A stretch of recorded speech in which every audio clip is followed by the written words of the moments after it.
हे असणार आहे। पर्यायी त्या मुलांना भविष्यामध्ये चांगल्या संधी येतील आणि ते चांगले काम करू शकतील। आपल्याकडे दरवर्षी किती विद्यार्थी शिल्पकलेसाठी येतात आणि जी संख्या आहे ती पुरेशी आहे का त्याच्यात अजून वाढ होणे गरजेचे आहे? म्हणजे जेणेकरून अजून आपल्याला त्याचा प्रचार करायला लागेल की बाबा शिल्पकलेच्या अभ्यासक्रमामध्ये तुम्ही सहभागी व्हा, कारण वेगवेगळ्या क्षेत्रात लोक जातात पण शिल्पकलेमध्ये किती लोक इंटरेस्ट नाही किंवा ज्यांना आवड आहे किंवा ज्यांना काही त्या बॅकग्राऊंड आहेत तेच लोक फक्त येतात, असं म्हणजे मला एकंदर विचारायचं होतं। नाही, कसं होतं की महाराष्ट्र शासनाने जो अभ्यासक्रम तयार केला त्याच्यामध्ये विद्यार्थी संख्या एक फिक्स केलेली होती की जिथे सुरुवातीला शिल्पकलेला डिप्लोमाचा कोर्स असेल तर 10 विद्यार्थी आहेत आणि डिग्रीचा कोर्स असेल तर शिल्पकलेला त्याच्यातला 5 विद्यार्थी, म्हणजे 15चा कोटा त्यांनी तिथे ठेवला होता। पण शासनाचं अनुदान असल्यामुळे त्या लोकांना त्या गोष्टी योग्य वाटत होत्या आणि त्यांचा पगार हा शासकीय याच्यातनं होत होता, त्याच्यामुळे विद्यार्थी कमी आले जास्त आले त्यांचं ते भागत होतं। पण ज्यावेळेस प्रायव्हेट संस्था त्याच्यामध्ये आल्या की खाजगी संस्थांनी ज्यावेळेस ते डिपार्टमेंट उभं करायचं म्हटलं तर 15 विद्यार्थ्यांची फी जी आहे, त्यावेळेस आम्ही शिकायला होतो त्यावेळेस 500 रुपयात आमचं वर्षभराचं ट्रेनिंग व्हायचं। आता 500 रुपयात घर चालणार आहे का तुमचं? मग खाजगी महाविद्यालय चालवत असताना तिथे इंटेक वाढवणं गरजेचं होतं, कारण त्या शिक्षकाला बिन तुमच्या पोटामध्ये काही असताना तुम्ही ज्ञानदान करू शकत नाही, ध्यान ग्रहण करू शकत नाही। मग त्या शिक्षकाचे प्रॉब्लेम जर सॉल्व्ह झाले तर तो काहीतरी तिथे शिकवू शकतो मुलांना। म्हणून मग त्या शासनाला आम्ही विनंती करून काय केलं की आमच्याकडे 15 विद्यार्थ्यांचा कोटा आम्ही वाढवून घेतला। आणि आनंदाची गोष्ट अशी आहे की बऱ्याचशा ठिकाणी विद्यार्थी कॉलेजला नसताना माझ्याकडे दरवर्षी 20, 30, 40 असे विद्यार्थी वेटिंगवरती यायला लागले। त्याचं यशस्वीता पण अशी असेल की मी फक्त अकॅडमी कॉलेज न करता गुरुकुलमधनं केल्यामुळे मी दोन्ही पद्धतीचा अभ्यासक्रम तिथे शिकवल्यामुळे ते मुलं यशस्वी व्हायला लागले। आणि ह्या वर्षीचं जर कधी म्हटलं तर आमच्याकडे 15 विद्यार्थ्यांचा कोटा महाराष्ट्र शासनाने 20 करून दिला आम्हाला।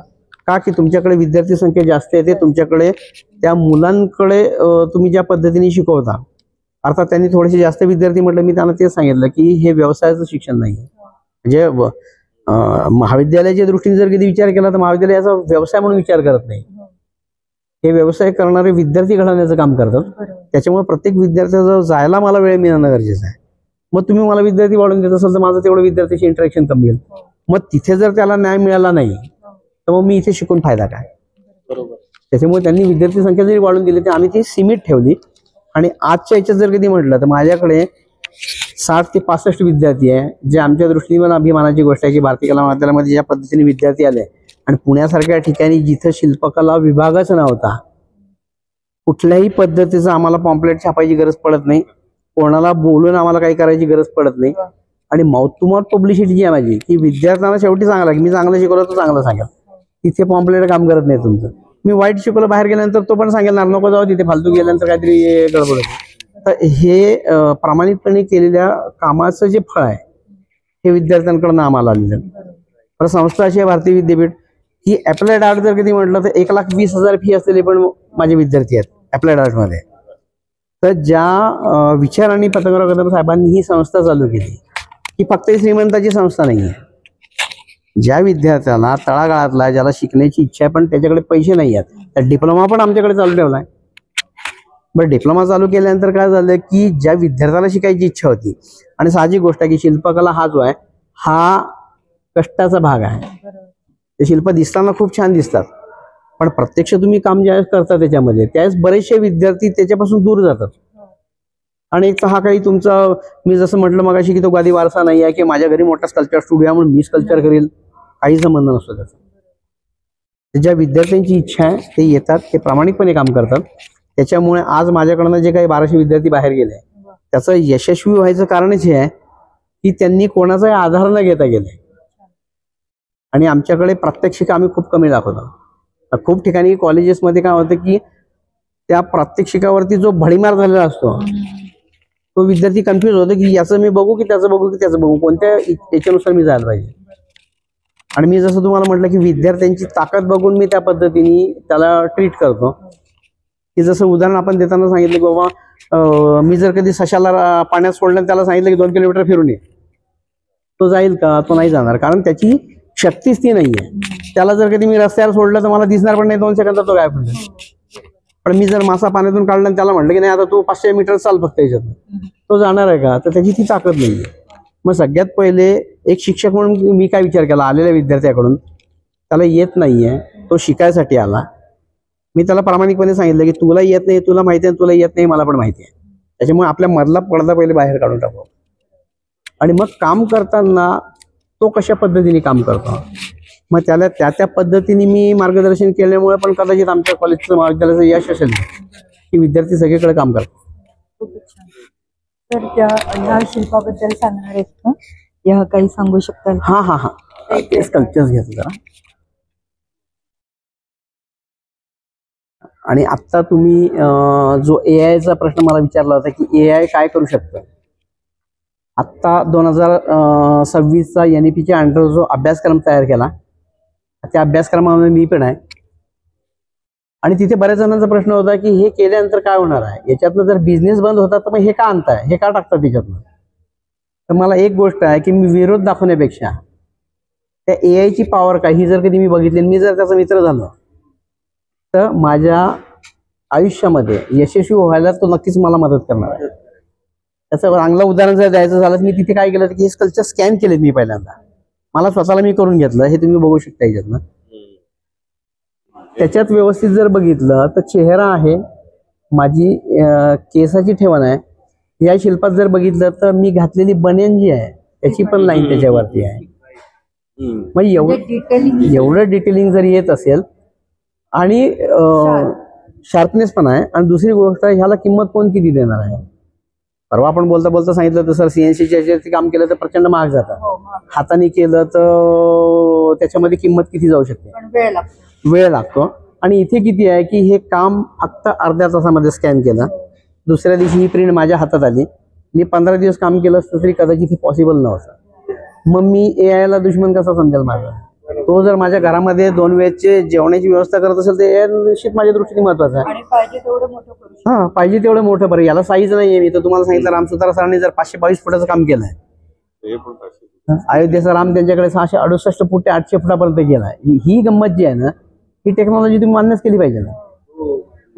25 आणि 50 वर्षी जर का आर्टिस्ट 5 आणि 10 फुटाच्या वरती काम करू शकत नाही, हे काय नाही सर, अर्धा तास स्कॅनिंग केलं आणि दुसऱ्या तिसऱ्या दिवशी ती प्रिंट माझ्या हातात आली.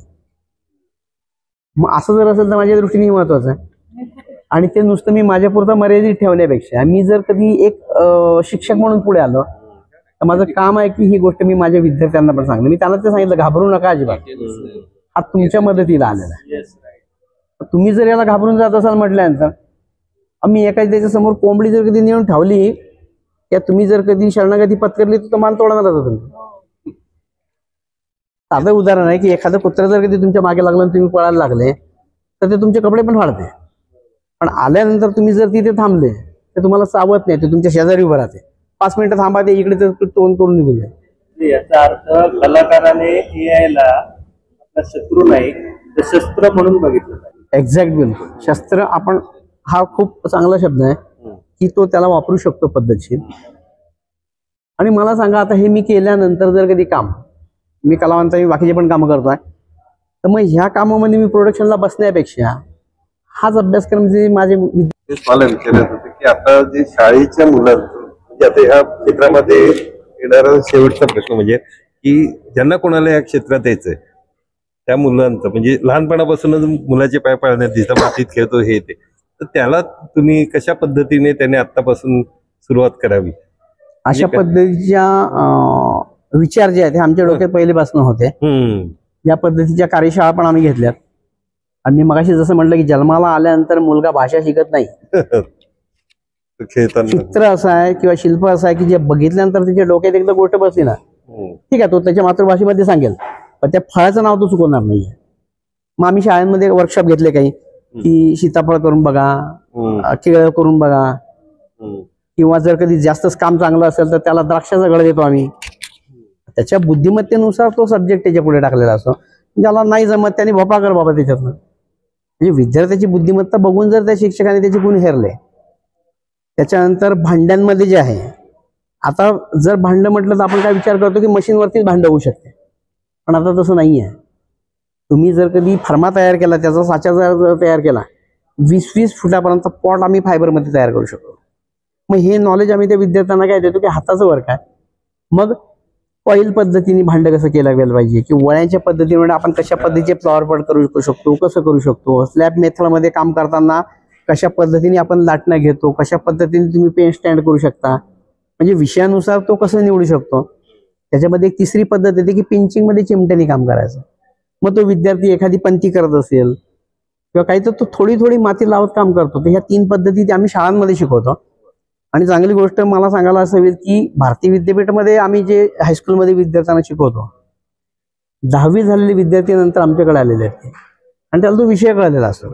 आणि अर्थात तो पालकांपर्यंत पण विषय गेल्यामुळे कसं होतं की त्यांना पण आम्ही समजून सांगतो की बऱ्याच लोकांचं मत असं आहे की माझा मुलगा डॉक्टर झाला पाहिजे, माझा मुलगा वकील झाला पाहिजे, माझा मुलगा इंजिनियर झाला पाहिजे. हे प्रत्येकाचं स्वप्न आहे. कोणालाही असं वाटत नाही किंवा वाटत नव्हतं म्हणून आपण आता की माझा मुलगा हा फाईन आर्टिस्ट झाला पाहिजे, कारण त्याला दाखवणार पण आम्हीच होतो. कलावंत म्हटल्यानंतर आम्ही सिनेमामध्ये जो कलावंत बघितला, खरं तर ती विदारक परिस्थिती आहे की मी स्क्रिप्ट रायटर आहे, पण मी एक स्वतः कलावंत असताना मी कलावंत प्रेझेंट कसा केला, दाढी वाढलेली आहे, त्याचे कपडे फाटलेले आहेत, त्याच्या हातात बॅग आहे, त्याच्या चपला तुटलेल्या आहे. लोकांचा दोष नाही तिथे. मी माझ्या मुलाला पण म्हणून, अरे बाबा जाऊ नको तिथे, असं जर व्हायचं असेल ना तर तू नको करू ते काही. पण आता ट्रेंड बदललेला आहे. आता ट्रेंड असा आहे की आमच्याकडे फाईन आर्टमध्ये भारतीय विद्यापीठचे जे व्हिज्युअल आर्ट डिपार्टमेंट आहे ना, दुसरं पुणे विद्यापीठाचे अंडर फाईन आर्ट डिपार्टमेंट आहे. 75% मुली आमच्या तिथे आहेत. आणि गंमत म्हणजे जवळजवळ 8-10 प्लेसमेंट कंपनी तिथे येतात. मुलांना जॉब शोधायला जायची गरज नाही. वार्षिक कला प्रदर्शन आमचं जे असते त्याच्यात ते लोक येतात, त्यांना पाहिजे त्या पद्धतीने. अर्थात तिथं कुठे वशिलाचं काम नसते किंवा जो घेणारा आहे तो कोणाचा वशिला ऐकून पण घेत नाही. आणि मला जर एखाद्याला पेमेंट दिला आणि मी जर सांगितलं नाही याला घ्यायचं काम चांगलं आहे, तो काय त्याच्या पायावरती दगड पाडून घेणार नाही. मग तो काय करतो, त्याला जे लागणार ते घेतो. साधा आपण बाजारात भाजी घ्यायला गेलो तरी आपण त्याच्यातनं बघतो चांगली कोणती आणि वाईट कोणती. मग हा जर जॉबला तिथे ठेवत असेल तर तो विचार करणार तेवढा. तर ह्या मुलांना तिथे कामं मिळतात. आणि शिल्पकलेचा जर कधी विचार केला तर ह्या मुलांकडे सगळ्याच बाजूने जे काही आहे ते, मगाशी मी सांगता विसरलो तुम्हाला की रामोजी फिल्म सिटीला जसे विद्यार्थी आहेत तसं मुंबईला जे आहे फिल्म सिटीचं आहे कोरेगाव याच्यातलं, तिथे पण आमचे विद्यार्थी आर्ट डिरेक्शनला गेलेत. माझे तर पहिल्या दुसऱ्या याच्यातले बॅचमधले विद्यार्थी असे होते की जे नितीन देसाईंसोबत पण त्यांनी काम केलं. तर ह्या कामामुळे काय झालं की इथे जे आम्ही ती दसऱ्याची परंपरा चालू केली त्याच्यामुळे त्या मुलांना सेट डिझायनिंगचा अंदाज आला. त्याच्यानंतर सगळ्यात चांगलं म्हणजे आजकाल काय झालं की बिल्डर लॉबीमध्ये जे काही आपण फ्लॅट तयार करतो तर काहीतरी वेगळे पण लोकांना देणं गरजेचं आहे. मग काही बिल्डर लोक काय करतात की मला ना या फ्लॅटमध्ये मस्त पेंटिंग लावून ठेवा, जिथे प्यायला पाणी नाही आहे, पण बिल्डर सांगतो फाउंटन लावा मोठा, तिथे धबधबा दिसला पाहिजे. माणसाने बघितलं की तो खुश होऊन जातो तिथे, कारण एवढं चांगलं आहे म्हटल्यानंतर.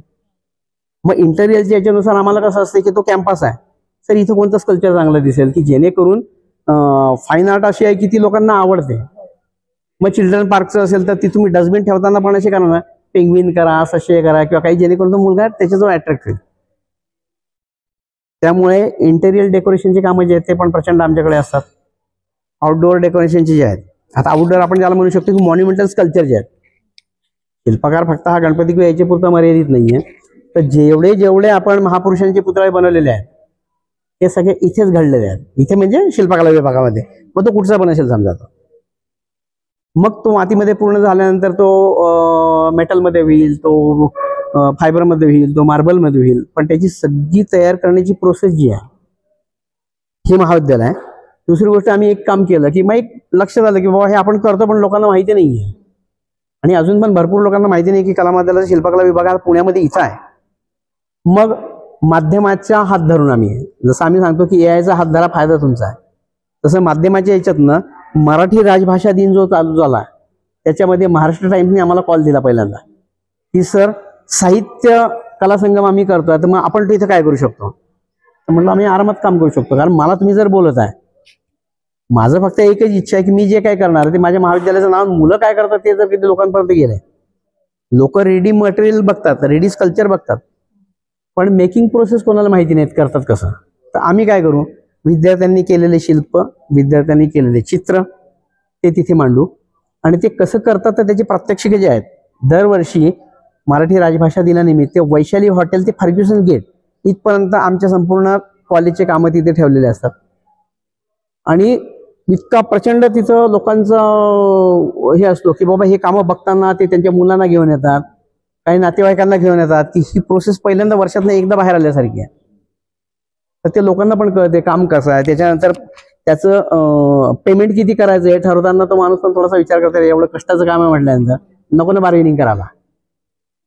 आपण जर भाजी घ्यायला गेलो तर आपण 5 रुपयाची भाजी 2 रुपयात मागतो, डीमार्टला गेल्यानंतर आपण आहे तेवढेच देतो. तर हा जो फरक पडतो, त्या लोकांनी प्रत्यक्ष काम जर बघितलं त्याला माहित नाही कष्ट किती आहेत, त्याच्यामुळे तो सांगतो की याची किंमत एवढी कर. पण जेव्हा डोळ्यासमोर येते तेव्हा ते लक्षात येत नाही हे असं नाहीये, याला वेळ जातो. म्हणजे काही ठिकाणी लोकसहभागातून पण ते उत्पन्न त्या मुलांचं वाढायला लागलं. आणि दुसरी गोष्ट, प्रात्यक्षिक केल्यामुळे माझ्या मुलाला कुठेही काम मागायला जायची गरज नाहीये. आम्ही स्पष्ट सांगतो की कोणाकडे काम मागायला जाऊ नका, असं काम करा ना की लोक तुमच्यापर्यंत पोहोचले पाहिजे. तर मग तुम्हाला आता कॉलेजमध्ये एवढं सगळं डिटेल्स तिकडे अभ्यासायला मिळाले, तशाच प्रकारे तुम्ही ह्या आपल्या कॉलेजमध्ये पण माती मळण्यापासून सर्व काम करून घेता का? आम्हाला जे स्कूल पार्टला जे आहे तिथे मळलेली माती मिळायची. बरं. पण मी ज्यावेळेस माझ्या आईला पीठ मळताना बघितलं त्यावेळेस माझ्या लक्षात आलं की बहिणीने केलेलं पीठ आईला चालत नव्हतं, या माझ्या बहिणीने केलेलं पीठ माझ्या बहिणीला पण चालत नव्हतं. कारण प्रत्येकाला आपला स्वयंपाक करण्याकरता जी मात्रा आहे ती वेगळी आहे. मग मला तिथे गेल्यानंतर मी ती मळलेली माती कधी घेत नव्हतो, कारण माझा अभ्यास असा होता की प्रत्येकाची आपली एक चॉईस असते, प्रत्येकाची क्वालिटी आहे. काही जणांना सैल माती लागते, काही जणांना घट्ट लागते. तर माझी माती मी स्वतः मळून घ्यायचो. आणि मग माझ्या डोक्यात आलं की जो प्रश्न माझ्यासमोर होता ना, हाच माझ्या विद्यार्थ्यांसमोर असणार आहे. मग त्यांना रेडी मिळते म्हटल्यानंतर जे आहे, मग तिथे गुरुकुल जागा झाला परत. की रेडी मटेरियल मिळत असेल ना तर त्याचे पैलूच कळणार नाहीयेत. बरोबर आहे. की घट्ट माती काय, पातळ माती काय, कशा पद्धतीने माती वापरली पाहिजे. पण मग मी जर कधी करतो मग मला लागणारी माती मी घेतो, मग त्याच पद्धतीने त्या मुलांनी त्यांना लागणारी माती जर कधी घेतली. कारण आमचं राष्ट्रीय शाळेचं शिक्षण जे होतं हे स्वावलंबी होतं पूर्ण, की तिथे आपण स्वतः काम करायचं आहे, आपण दुसऱ्याकडून करून घ्यायचं नाहीये. बरोबर. मी तो एक प्रयोग इथे करून बघितला की ती माती जर कधी केली त्याचा फायदा एक असा झाला की प्रत्येक मुलांना लागणारी माती जी आहे ते त्यांच्या पद्धतीने मिळायला लागले. पण आम्ही त्यांना सुरुवातीला एक सांगितलं की बाबा मी एक स्केच काढलं पेन्सिलनी आणि मला वाटलं ते स्केच चुकलं तर मी काय करतो, इरेझरने किंवा रबरने ते खोडून टाकतो. पण मग त्याला ताकद लागते का, नाही लागत. मग माती पण अशा पद्धतीची करा की काम करताना आनंद घेता आला पाहिजे, बरोबर. ते थकल्यासारखं वाटायला नको. मग जसं रबर चालवतं तशा पद्धतीने मी माती जर कधी चालवली आणि हे बऱ्यापैकी त्या मुलांपर्यंत पोहोचलं. आणि कोणत्याही शिल्पकलेच्या कोणत्या माध्यमात काम करायचं तर शाडू माती ही मूळ माती आहे. ह्याच्यातच तुम्हाला काम जमत नसेल तर मग आपण भविष्यात काहीच करू शकत नाही. बरोबर, अगदी बरोबर. तर मग आम्ही पायापासूनच असं केलं की प्रत्येक माध्यम त्या विद्यार्थ्यांनी स्वतः हँडल केलं पाहिजे. प्रत्येकाने आपली माती स्वतःची स्वतः मळाली पाहिजे. त्याच्यामुळे त्यांना एक नीटनेटकेपणा कसा असला पाहिजे, मातीची क्वालिटी कशी ठेवली पाहिजे, माती प्रिपेअर कशी केली पाहिजे. की तिथे मला रेडीमेड माती मिळते म्हटलं तर मी काय करायचो, ती माती घ्यायचं, काम झाल्यानंतर टाकून द्यायचं, कारण मला कष्ट नव्हते तिथे. पण इथे आल्यानंतर या मुलांना काय वाटतं की अरे ही माती जर कधी सुकली ना तर मला परत तेवढा वेळ घालला. म्हणजे एक डिसिप्लिन जो प्रकार आहे त्याला त्याच्यातनं कळायला लागलं की जर कधी तेवढा वेळ मी माती मळण्याचा जर घालवला तर मला पुढचा वेळ कमी पडतो. मग ते स्वतः तयार करून ती माती मेंटेन करून ठेवतं. आणि आमच्या दृष्टीने असं आहे की जे संस्कार कॉलेजमध्ये होतात, जे महाविद्यालयात होतात, हे संस्कार घेऊन मुलं ज्यावेळेस ते त्यांचा स्टुडिओ चालू करतात. बरोबर. मी इथे माती फेकली, मी घरी गेल्यावर पण माती फेकून, पण मी इथे जर माती जपून ठेवली तर ती माती तिथे ठेवल्यामुळे त्याची क्वालिटी जी आहे ती वेगळ्या पद्धतीने येते. बरोबर. आणि जे माती हाताळणारे लोक आहेत, या प्रत्येक कलावंताला, शिल्पकलाला माहिती आहे नवीन आणलेली माती कधीही लगेच कामात येत नाही. पण एक माती आपण वारंवार ज्यावेळेस वापरतो त्यावेळेस तुमच्या शरीरातले जे वेव्ज असतील किंवा काही जणांची ऑइली स्किन आपण म्हणतो त्याच्यामध्ये गेल्यानंतर काही दिवसांनंतर ती माती लावताना एखादी वॅक्स क्ले जशी लावते तितकी सहज वापरल्या जाते. आणि जे चांगले शिल्पकार आहेत हे बऱ्यापैकी त्यांचा रियाज, त्यांची साधना करताना ती माती जपून ठेवलेली असते, की ते त्याच्यातूनच काम करतात. त्याच्यामुळे त्या मातीची एक तरलता आलेली असते आणि आपण जसं म्हणतो की एखाद्या शिल्पकाराच्या मनातल्या भावना त्या शिल्पामध्ये उतरत असतात. मग माती पण त्याच्यापासून दूर राहत नाही. परत आम्हाला सौंदर्यशास्त्रामध्ये एक विषय जसं शिकवला होता की तालमानशास्त्र म्हणजे कसं असलं पाहिजे, तसंच नवरस म्हणून एक विषय आम्हाला शिकवला गेला होता की ज्याच्यामध्ये आपण म्हणतो की शृंगार हास्य करुणा वीर रौद्र भयानक बिभत्साद्भुत शांतचं नवचित्र रसामृता. आता हे चित्रासंबंधित आहे आणि मी तर शिल्पकलेचा अभ्यासक म्हटल्यानंतर मी काय केलं की चित्र नको, मला शिल्प पाहिजे. मग नव शिल्प रसामृत म्हणून आम्ही टाकलं. ते मुलांना ज्यावेळेस आम्ही शिकवतो त्यावेळेस तो ज्या माध्यमातून काम करतो त्याला ते कळणं गरजेचं आहे. तर मग ते मुलांना कळायला लागलं त्याच्यातनं. आणि ज्या विषयामध्ये मी काम करतो त्या भावना माझ्यामध्ये पाहिजे. त्या भावना जर माझ्यात असेल तर त्या माझ्या कामामध्ये पण असतात. बऱ्याच आपण बघतो की दुकानातून आम्ही फक्त मातीचं एक बोणी आणून ठेवलेली असते जी निर्जीव आहे, ज्याच्यात कोणत्याही पद्धतीची हालचाल नाहीये. फक्त ती क्ले जी आहे त्याच्यात एक पण खडा नसल्यामुळे काम करण्याच्या दृष्टीने खूप चांगली आहे. पण जे जे विचार माझ्या मनामध्ये असतील, मग मी जर खऱ्या अर्थाने नवरसाचा अभ्यासक जर असेल तर मग जर कधी मी विचार केला की शृंगार हास्य करुणा म्हटल्यानंतर तर हे भाव पहिले माझ्या मनामध्ये घ्यायला पाहिजे. आणि ते जर कधी मी काम करत असेल एका लगेच कामामध्ये ती माती बोलत नाही आणि मी चक्क या शब्दात सांगेल की ती माती बोलू शकते. मग काही दिवसानंतर ते शिल्प जर कधी झाले तर मग त्याला कम्युनिकेशन स्किल म्हटलं की संवाद करता आला पाहिजे. मग मी केलेल्या मातीतनं मला जर कधी एखादं समजा मी शिवाजी महाराजांचं स्कल्पचर केलं आणि शिवाजी महाराज कुठेतरी मान तिरके करून बसले, मरगळलेल्या याच्यात बसलेले विचारात आहेत, तर हे अपेक्षित मला नाही. शिवाजी महाराज कधी नर्वस झाले, कधी काय होतं, ते महाराज म्हटल्यानंतर तर ते भावभावना आहेत, नवरस त्यांच्यात आहे, ते पण आनंदी होते, ते पण दुःखी होते. पण मला माझे महाराज दाखवताना मला वीररस दाखवायचा आहे. फक्त तो वीररस दाखवायच्या पहिले मला तो समजून घेणं गरजेचं आहे. अर्थात ललित कलेमध्ये शिल्पकलेमध्ये हा जेवढा भाव महत्वाचा आहे तेवढाच हा भाव तुमच्या चित्रपटसृष्टीमध्ये पण महत्वाचा आहे. खूप कमी बोटावरती मोजण्यासारखे कलावंत असे आहेत की जे अजरामर झाले आहेत, कारण ते त्या प्रॅक्टिसच्या वेळेस तो जो रस आहे इतके दिवस जगतात त्या अक्षरशः की कशा पद्धतीने काम झालं पाहिजे. आणि ज्यावेळेस तो परफॉर्मन्स देतो त्यावेळेस तो 100% तिथे यशस्वी होतो. आणि भरपूर कलावंत आहेत पण सगळे सक्सेस आहेत त्याचं नाही आहेत. कारण त्या कलेकरता देणारा जो वेळ आहे किंवा त्याची साधना करण्याची जी वेळ आहे तो वेळ त्यांच्याकडे नाही आहे. आणि जे लोक खूप कमी पिक्चर करतात पण त्याच्यानंतर त्या कलेच्या ह्याच्यातनं नवरसातला एक भाग जरी घेतला अभ्यास केला तर तो यशस्वी होतो. हे त्याच्या मागचं गणित जे आहे. मग त्या मुलांनी ते मातीकाम करताना तो भाव जर डोक्यात ठेवला, मी बऱ्याच वेळा गमतीने मुलांना सांगतो की मी ना आता ह्याच्यामध्ये काही प्रश्न पण असतील तशा पद्धतीने मी देव कधी बघितलेला नाहीये, पण देव कसा करायचा ते मला माहिती आहे. त्याचा अभ्यास मी या नवरसाच्या याच्यातनं केलेला आहे. आणि ते केल्यानंतर जे मातीला मी बदलताना बघितलं, मी माती हसताना बघितली, माती रडताना बघितली, माती वीररसामध्ये गेलेली बघितली. पण मग मला ते जर दिसलं नाही ना तर मी माझ्या मातीची जर कधी 1 तास प्रॅक्टिस केली, आंघोळ केल्यानंतर 1 तास छान मातीमध्ये काम करा, जे तुमचे भाव असतील ते त्याच्यामध्ये येतील. म्हणजे मातीशी एकरूप व्हा. नक्की नक्की. शरणागती पत्करल्याशिवाय कोणीही तुमचं बोट पण धरून तुम्हाला उचलत नाही. तिथे जर कधी एखाद्या गोष्टीमध्ये अभिमान ठेवून जर आपण गेलो तर माती आहे ती मातीतच घेणार. पण तुम्ही जर शरण गेले त्याला तर तुम्हाला जे पाहिजे ना ते भरभरून मिळते. आणि मग मी केलेल्या शिल्पाला जर कधी 1000 लोक नमस्कार करत असतील तर मग मी पण एक विश्वकर्म्याचा पैलू आहे की ज्यांनी मला तेवढ्यासाठीच निवडलेलं आहे. मग मी देवळांमध्ये जा, इकडे जा, तिकडे जा, माझी श्रद्धा आहे का? माझी श्रद्धा आहे, पण माझी अंधश्रद्धा नाही आहे. मी प्रत्यक्ष काम कुठे बघितलं की ज्यावेळेस मी शिल्प केल्यानंतर ते शिल्प बघितल्यानंतर ते हसते आहे, ते रडते आहे, त्यांना जो मेसेज द्यायचा.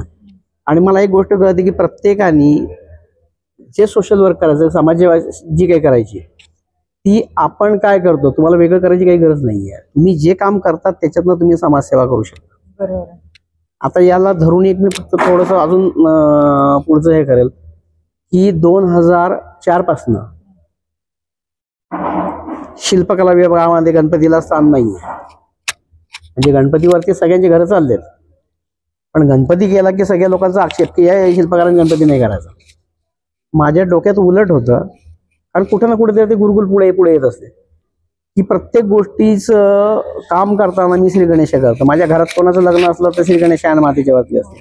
मग शिल्पकलेसारखा जर विषय माझा आहे तर त्याच्यात श्री गणेश का नाही व्हायला पाहिजे. आम्ही इथे काम करताना मुलांना सांगतो की बाबा तुम्ही एक काम करा, आपण शिल्पकलेचे वारसदार आहोत आणि शिल्पकलेचा प्रसार जर कधी करायचा असेल तर 2004 पासून राष्ट्रीय हरित सेनेच्या अंतर्गत आम्ही त्याचे कलेक्टर प्रतिनिधी असतात आणि 150 मास्टर ट्रेनर्सला आम्ही ट्रेनिंग द्यायचं असं ठरवलं तिथं. मग पूर्ण महाराष्ट्रामध्ये जाऊन आम्ही त्याचे प्रत्यक्ष दिले. आणि मला एका जणाने विचारलं की सर तुम्ही गणपती करता का? म्हणलं नाही, गणपती नाही करत. तर म्हणजे मग तुम्ही लेक्चर्स देता त्याच्यावरती गणपतीवरती. मी त्यांना तेच समजून सांगितलं की मी ज्या कामातनं काम करणार आहे त्याच्यातनं मी माझा प्रसार करणार आहे. पण मी एक शिक्षक आहे, माझं काम शिकवणं आहे. मी नुसतं जर किती काम करायचं म्हटलं तरी पण म्हणलं मला एक तुमची सूचना पटलेली आहे की गणपती जर कधी करायचं तर मी एकटा करणार, माझ्या डिपार्टमेंटला पूर्ण करायला लागेल. आणि सगळ्या मुलांना मग आम्ही काय करतो की गणपतीचा पिरियड असेल सगळ्या शाळांमध्ये याच पुढारीच्या सोबत आम्ही काम केलं तर जवळजवळ 5,000 ते 6,000 विद्यार्थ्यांना आम्ही शाळांमध्ये जाऊन शिकवलं. तिथे काम करताना माझे विद्यार्थीच काम करत असतात. आणि मी त्यांना पण सांगितलं की बरेचसे इथे येणारे लोक जे असतात हे गणपतीचे काम करणारे असतात. तर प्रत्येकाने 50-50 गणपती करायची की ठीक आहे. प्लॅस्टरचा पेव चालू आहे सध्या, प्लॅस्टर बंद करायचं पण चालू आहे. आम्ही त्याला थोडंसं उजव्या बाजूने बघितलं की मातीत काम जर कधी केलं ना तर मातीचे गणपती हे तुमच्या जिल्ह्याच्या वेशीच्या बाहेर जाऊ शकत नाहीत. त्याच्यामुळे फायदा एक आहे की माझा जो शिल्पकार इथे आहे तो जगणार आहे, त्याच्या कलेला त्या ठिकाणी रिस्पेक्ट दिला जाईल. आता काय होतं, प्लॅस्टरचे गणपती ठिकाणी निघतात, ते बाहेरचे पण लोक येतात. मी इथे 1000 रुपयाला गणपती देतो, तो 200 रुपयातच तुम्हाला देऊन देतो तिथे. तर तसं न करता मला विद्यार्थ्यांना शिकवायचं नाही तर त्यांना जगवायचं पण आहे. त्याच्यातनं त्यांच्यामध्ये तो स्वाभिमान जागृत होणं गरजेचं आहे. तिथनं आमच्याकडे प्रचंड त्याचा फरक पडला की बऱ्यापैकी गणपती मातीचे व्हायला लागले. मग काही जणांचे मला फोटो आले, काही जणांचे विद्यार्थ्यांच्याच पालकांचे अर्थात जे काही कुंभार समाजात नाही तो ते त्यांचं ऑब्जेक्शन पण होतं की सर आमच्या मुलांना आम्ही तुमच्याकडे पाठवतो तुम्ही त्यांना ते मातीचे गणपती शिकवत आहे. तर ते सांगताना पण मला असं होतं की खऱ्या अर्थाने मी तुमच्या बाजूने बोलतोय म्हटलं. ज्या माणसाला कलेबद्दल नॉलेज नाहीये तो माणूस ते गणपती नाही करू शकणार. पण ह्या मुलांनी जर कधी केलं तर शिल्पकारांनी गणपती करावा का तर करावा. पण माझ्या दृष्टीने कसं होतं की शेतकरी काय करतो, वर्षातनं एकदा पीक काढतो, कष्ट करतो, हे त्याच्या दृष्टीने उत्पन्नाचं साधन झालं. मग शिल्पकलेला किती कामं मिळतील हे माहिती नव्हतं त्यावेळेस.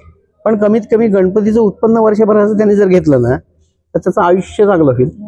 त्याच्यातनं एक असं होतं की तो काहीतरी उद्योजकतेकडे जाऊ शकतो. म्हणजे हा एक पॉझिटिव्ह डोक्यात ठेवून मी ते प्रकार चालू केले की भेटवस्तू व मूर्ती हे जे चीनमधनं आपल्या देशात येतात मॅन्युफॅक्चरिंग होऊन, तो दृष्टिकोन, त्यांचं मॅन्युफॅक्चरिंगचा सेटअप, त्यांचं रेट आणि आपल्याकडे मूर्तिकार बनवतात त्या मूर्त्या आणि त्याचा तो सेटअप त्याला न करता येणं, याच्या मागचं काय कारण आहे की आता बऱ्याचशे आर्चीज किंवा अशा कंपन्या गिफ्ट आर्टिकल चायनामधनं बनवून आणतात आणि बऱ्याचशा गिफ्ट आर्टिकल मध्ये आपल्याला made in China, made in India का नाही दिसत? नाही, मेड इन इंडियाला तसं जर कधी बघितलं तर आतापर्यंत संधी नव्हती कधी आलेली, कारण आपल्याकडे प्रसार माध्यम पण नव्हतं. तुम्ही काय काम करता, मी सांगितलं ना शिल्पकला विभाग इथे हा भरपूर पुण्यातल्याच लोकांना माहिती नाहीये. मग दूर जायचा तर विषयच नाहीये. येतो विषय फक्त गिफ्ट आर्टिकल मध्ये चायना पुढे काय. आणि शेवटी साधा विषय आहे, जिथे ज्या गोष्टी उपलब्ध आहेत तिथे त्याच्या किमती कमी होतात. तुम्ही जर मकरानाचे तिथे गेले तर मार्बल तिथे मिळतो, तुम्हाला स्वस्तात तिथे शिल्प मिळतील. पण तो जर इथे आणला तर त्याला लागणारा GST आहे, त्याला लागणारा खर्च आहे, त्याला लागणारं लेबर जे आहे, शेवटी स्किलफुल लेबर जे आहे तो कामगार पण तिथून इथे आणायला लागेल. मग त्याला जगवायचं, त्याच्या बाकीच्या गोष्टी करायच्या. आणि एक शिल्प करताना फक्त चायनाचं नाही, कुठं जरी गेले तुम्ही तर पहिल्या शिल्पाला लागणारा खर्च हा बऱ्यापैकी जास्त येतो, कारण मास्टरपीस आहे ते. पण त्याच्यानंतर जे आहे ते प्रोडक्शनला जातं. मग आताच आपल्यासमोर जे छोटं शिल्प मी दाखवलं होतं त्या शिल्पाची मूळ किंमत आहे 10,000 रुपये. आता 10,000 म्हटलं तर सगळ्यांना असं वाटेल एवढंच काम आणि याला 10,000 रुपये काय. पण जो एक काम घेतो त्याला त्याच्या मागचे कष्ट माहिती नाहीये. पण हेच कल्चर जर कधी तुम्ही 10,000 कॉपीज जर काढायच्या म्हटलं मी तुम्हाला 200-400 रुपयात पण देऊ शकतो. म्हणजे चायना काय करत आहे की एखादी गोष्ट केल्यानंतर प्रोडक्शनच्या दृष्टीने काम करताना जिथं बल्क क्वांटिटी येते तिथे साहजिक आहे मटेरियल स्वस्त झालं, बाकीच्या गोष्टी स्वस्त झाल्या, त्याच्यामुळे चायनातून घेतलेली वस्तू तुम्हाला 700 रुपयात घरापर्यंत पडते. पण तीच वस्तू जर कधी आपण भारतात घ्यायची म्हटलं तर ती कधी 7,000 जाऊ शकते. पण जसं आपल्याकडे शिवाकाशीला मॅन्युफॅक्चरिंग सेटअप आहे फटाक्याचं, अख्खं गाव फटाक्यांसाठीच हो. काम करत असतं, तसं चायनामध्ये पण आणि आहे. आहे एक गाव पूर्ण हा, त्याच्यामुळेच इथे फरक मॅन्युफॅक्चरिंग पडतोय. ह्याच्यातनंच बरं झालं तुमचा हा विषय माझ्याकडे आला की चायना हे गाव असल्यामुळे तिथे सगळ्या गोष्टी उपलब्ध आहेत आणि तिथे ते स्वस्त होतं. आता भारतातलं उदाहरण तुम्हाला जर द्यायचं झालं, आपण महाराष्ट्रात राहतो त्याच्यामुळे मला वाटते ह्या विषयावर मी बोललेलं सगळ्यात चांगली गोष्ट आहे. चायना तिथून ते वस्तू स्वस्त देतं. महाराष्ट्रातले किंवा महाराष्ट्राच्या बाहेरचे 90% लोक, कलावंत नाही बाकीचे पण जे असतील, गणपती विकत कुठून घेतात? हमरापूर, पेन, पनवेल वगैरे त्या साईडला जे आहे तिथे काय झालं की तिथे माती पण आहे, तिथे परंपरागत कामं करणारे लोक आहेत, त्यांना जाऊन दुसरीकडे भाडं भरायची गरज नाहीये. घरटी तिथे आहे. जसं चायनामध्ये गाव आहे ना तसं पेन पण गावच आहे. मग बाहेरचे शिल्प काय करतात की तेवढी जागा भाड्याने घ्यायची, किती दिवस थांबायचं, त्याच्यावेळी तो तिथे जातो. गणपती 1 महिना राहिले, 1 महिना पहिले जाऊन त्याचा ट्रक भरून आणतो, आणून कलरिंग करतो, तो विकतो. आपल्याकडे नाही असं नाहीये, फक्त आपल्याकडे त्याचं काउंटिंग कधी झालेलं नाहीये. आणि मग इथे जर कधी प्रोडक्शन जर म्हटलं तर मी परत इथे यायचं सांगेल की त्याला खरंच कोणी शत्रू मानू नाही, तो तुमचा मित्र आहे. जर कधी चायना तिथे करू शकते तर आपल्याला त्या गोष्टी पॉसिबल नाहीत असं नाहीये, कारण त्या पिरियडमध्ये तिथे वापरला गेला. आणि गमतीचा विषय असा आहे, चायनामध्ये 4 वर्षाचा मुलगा हा AI सोबत खेळतोय. 4 वर्षाचा मुलगा तिथे काम करतोय.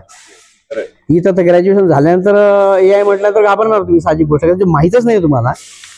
आणि दुसरा विषय असा आहे, मी मुलांशी पण बोलताना त्यांना गमतीने सांगितलं की तुमच्याकडे व्हॉट्सअपचे क्लासेस चाललेत का पहिले कधी? आता व्हॉट्सअप आला ना, आता क्लासेस लावा, तुम्ही शिकलात ना आपोआप. मग जर कधी तुम्हाला त्या गोष्टी जमल्या, तुम्हाला काही विषय जर कधी ऐकायचे असेल, तुम्ही ChatGPT जे आहे तो प्रकार कोणी शिकवला नाही, फक्त आपण काय केलं एकमेकाला विचारत ही ऐका ते ऐका ते ऐका असं करत करत गेलो. मग असं जर असेल तर AI पण जास्त नाही बोलत, पण एवढं सांगेल की ज्या पद्धतीने व्हॉट्सअप मोबाईल टू मोबाईल आलेला आहे त्याच पद्धतीने AI पण तुमच्या प्रत्येक विद्यार्थ्यांच्या हातात मोबाईलवर असेल. मग वापर कसा करायचा हे त्या डोक्यावरती अवलंबून आहे. म्हटलं तर मित्र आहे, म्हटलं तर शत्रू आहे, म्हणजे एवढं तर मी निश्चित सांगू शकतो. आणि मगाशी सर सांगताना मी एक गोष्ट विसरलो की ज्या आमच्या विद्यार्थ्यांनी काय केलं, मी फक्त एका मुलीचं उदाहरण तुम्हाला दिलं होतं. पण महाराष्ट्रातली सगळ्यात मोठी CNC मशीन जी म्हणजे रामसुतार सरांकडे होतं, त्याच्यानंतर एवढं मोठं काम कुठे होणं शक्य नव्हतं. तर पहिली मशीन महाराष्ट्रातली माझा प्रशांत बंगाळ म्हणून जो विद्यार्थी आहे, ज्याच्याकडे स्टोनचे कामं चालतात खूप, त्यांनी आणली. त्याच्याकडे 5 गुंठे जागा होती. व्यवसायाचा विचार जर कधी केला, मशीन आणल्यानंतर 5 एकर जागा त्यांनी घेतली. म्हणजे हा फरक काय पडू शकतो. त्याच्यानंतर शिक्षणाच्या दृष्टीने जर बघितलं तर रॉयल अकॅडमीचं जे काय होतं किंवा फ्लोरेन्सच्या तिकडे 2020ला कोरोनासारखा प्रकार येत असताना पहिला भारतातला एकमेव विद्यार्थी आहे की ज्याचं सिलेक्शन झालं. त्यांनी खूप चांगल्या पद्धतीने कॉलेज केलं आणि तिथे गेल्यानंतर त्या लोकांनी ॲस्थेटिक, आपण सौंदर्यशास्त्राचा विषय शिकवतो आणि त्याला काही प्रश्न विचारले, त्यांनी भारतीय सौंदर्यशास्त्राचे काही उदाहरणं दिले, ते त्या लोकांना डोकं फिरल्यासारखं झालं. हे काय सांगतो म्हणतो, हे कुठे शिकवतात? तर तो म्हणे माझ्या शाळेत मला शिकवलं गेलं. मग ते म्हणे हे जर कधी सौंदर्यशास्त्र तुझं आहे एवढं चांगलं तर मग तू तिथे काही दिवस लेक्चर घ्यायला जा. असा मला फोन आला, म्हणजे सर याच्यावर माझं सिलेक्शन झालं आणि ते म्हणतात की शिकव, म्हटल्यानंतर आता कसं काय करायचं, म्हटलं तुला जे शिकवलं तू शिक. तर तो विद्यार्थी तिथे गेला. आणि व्यवसायाच्या दृष्टीने जर कधी महत्वाचं आणि मोठं डिसिजन जर कधी सांगायचं झालं, महाराष्ट्रामध्ये 8 कोटीचं एक टेंडर फुटलं होतं. सगळ्या ठिकाणी फ्रीलान्स आर्टिस्ट आहेत, पण 8 कोटीचं टेंडर घेणारा विद्यार्थी हा माझ्या कॉलेजचा सुद्धा महेंद्र थोपटे म्हणून. आणि आज त्याच्याकडे एवढे प्रचंड काम आहेत. पहिली भारतातली रमाबाई आंबेडकरचं शिल्प जे आहे साधारण 9 ते 10 फुटाचं आहे, जे शिल्प आतापर्यंत नव्हतं ते शिल्प त्या विद्यार्थ्यांनी केलेलं आहे. त्याच्यानंतर तुम्ही पिंपरी चिंचवडच्या तिकडे किंवा आळंदीच्या तिकडे जे जे काही संतांच्या याच्यावरती सगळे शिल्प केले, 20 फूट 25 फुटाचे मेटलचे शिल्प आहे, ते पण माझ्या विद्यार्थ्यांनी केलेले आहे. गणपती डेकोरेशन जेवढे तुम्ही बघाल पुण्यामध्ये जवळजवळ 99% ते पण आमच्या मुलांनी केलेले आहे. ते नाही असं कुठेच नाही. आणि दुसरी गोष्ट अशी आहे की तो विद्यार्थी काय करतो, काम करायला घेतल्यानंतर ह्या मुलांना सोबत घेतो. त्याच्यामुळे ह्यांना एक आत्मविश्वास आहे, तर ह्यांनी केलं म्हटलं तर मी पण करणार ना. यांनी जर भीती घातली तर ते पण घाबरणार. पण आमच्याकडे ते संस्कार एक झाले की जे काही मुलं असतील ते सगळे एका विचाराने काम करतील. आणि अर्थात हे सगळं काम करत असताना आम्हाला जो पाठिंबा आमच्या संस्थेने दिला भारतीय विद्यापीठने, त्याच्यामुळे आज हा रिझल्ट आम्ही इथे घेऊ शकलो. कारण आम्हाला जे लागते ते आम्ही मागतो. आणि दुसरी गोष्ट, आमच्या कॉलेजचे प्राचार्य जे आहेत डॉक्टर अनुपमा पाटील मॅडम, त्यांचं तेच आहे की तुम्हाला क्वांटिटी काढायची नाही आहे, क्वालिटी काढायची आहे. पण गंमत म्हणजे माझ्याकडे क्वांटिटी पण आहे आणि क्वालिटी पण आहे. हा एक सगळ्यात मोठा फायदा आहे. शेवटी जोपर्यंत प्राचार्य तुम्हाला बॅकिंग देत नाही तोपर्यंत तुम्ही याच्यामध्ये यशस्वी होऊ देत नाही. तर यश मिळण्याच्या दृष्टीने नुसतं मी नाही आहे तर संपूर्ण महाविद्यालय जे आहे की तिथं असणारा स्टाफ जो आहे, त्याच्यामुळं हा आजचा दिवस जो आहे. आणि मला छान वाटलं की तुम्ही लोकांनी एका कलावंताला आपलं मन मोकळं करण्याची जी संधी दिली, त्याच्यामुळे निश्चित याच्यामुळे अजून जे कोणी बघतील त्यांना पण आपल्या मुलांच्या दृष्टीने भविष्य काय असेल ते विचार करतील. आणि जर कधी करायचं असेल तर आता सिलेबस जो झाला, पहिल्यांदा जो सिलेबस होता हा 5 वर्षाचा होता. 1 वर्ष फाउंडेशन आणि 4 वर्ष स्पेशलायझेशन. आत्ता NEP अंडर असं झालं की 10वी नंतर तुम्हाला सरळ तुम्हाला शिल्पकलेला ॲडमिशन मिळते किंवा अप्लाइडला मिळते किंवा पेंटिंगला मिळते. तर 3 वर्षाचा कोर्स तो झाला आहे. आणि ज्याचं फाउंडेशन म्हणून 1 वर्षाचा कोर्स झाला त्याला तो कोर्स 2 वर्षात करता येतो. म्हणजे मुलांच्या दृष्टीने पण हे जे राष्ट्रीय धोरण आलेलं आहे हे सगळ्या दृष्टीने फायद्याचं आहे. त्याच्यामुळे मुलांना शॉर्ट टर्म कोर्स सारखे कोर्स करता येतील आणि आपले छोटे छोटे उद्योग जे आहेत ते करून त्यांचं यशस्वी वाटचाल करू शकतील. एवढं मी निश्चित सांगू शकेल याच्यात. देशपांडे सर, खऱ्या अर्थानं तुम्ही माझ्यासारख्या एका नवोदित म्हणजे न्यूज रिपोर्टर आहे किंवा सांगावा नावाचं न्यूज चॅनल मी चालवतो, आपलं साप्ताहिक आहे. आणि या सांगावा न्यूजच्या माध्यमातून मला एक अशी कन्सेप्ट सुचली की पिंपरी चिंचवड शहर असो, पुणे शहर असो किंवा पुणे जिल्हा असो किंवा जे वेगवेगळी शहरं आहेत, या शहर जडणघडणीमध्ये ज्या लोकांचं वेगवेगळ्या क्षेत्रात योगदान आहे पण ती लोक समाजासमोर नाहीत किंवा अशा लोकांचं काम समाजापर्यंत पोहोचलेलं नाही. ऑलरेडी आम्ही खूप लहान आहोत, ऑलरेडी तुमचं काम पोहोचलेलं आहे सर्वदूर, अगदी देश विदेशात पोहोचलेलं आहे तुमच्या कलेच्या दृष्टीने. पण आम्हाला तुम्ही वेळ दिलात आणि आमच्या सांगावा न्यूजवरती आपल्या शहरातील रत्न नावाने आम्ही जे काय सदर चालू करतोय त्या सदराला साजेच असं तुमचं नाव आणि काम आहे. आणि खऱ्या अर्थानं तुम्ही खरंच पुणे शहराचे रत्न आहात. तुम्ही जे विद्यार्थी घडवलेले आहेत हे विद्यार्थी जगभर आणि आपल्या देशभर त्यांच्या कामातून तुमचं कार्य आणि विद्यार्थ्यांचं कार्य दाखवणार आहेत. त्याच्यामुळे या जडणघडणीमध्ये त्यांचं देखील काम अजरामर राहणार आहे आणि ते लोकांना दिसणार आहे. म्हणून खऱ्या अर्थानं देशपांडे सर, तुम्ही आपल्या शहराचे रत्न आहात. तुम्ही वेळ दिल्याबद्दल खरंच धन्यवाद. Yes. धन्यवाद.